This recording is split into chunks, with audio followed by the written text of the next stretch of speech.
আমি যাইতাছি কে তো মোটার দিয়ে হানি দাম। রিপন মিয়া, আমরা তো সবাই তাকে কম বেশি চিনে থাকি। তার প্রতিদিনের কাজকর্মকে গ্রামীণ ভাষায় যোগাযোগ মাধ্যমে আপলোড করে সে এখন হয়ে উঠেছে একজন ভাইরাল পার্সন। তার সহজ সরল জীবনধারা দেখে সবাই মুগ্ধ হয়েছে। তার বিরুদ্ধে উঠে এসেছে গুরুতর অভিযোগ। সে তার বাবা মাকে ভরণ পোষণ এবং দেখাশোনা কিচ্ছু করে না। ভরণ পোষণ খোঁজ খবর নেয় না, এমন খোঁজ খবর নেই। কষ্ট করে মানুষ করছি, কিন্তু এখন পরিচয় দিতেছে না।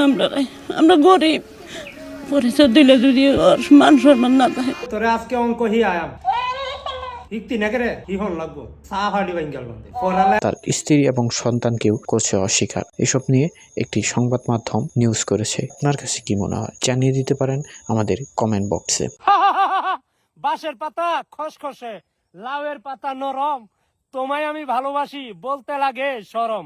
I love you.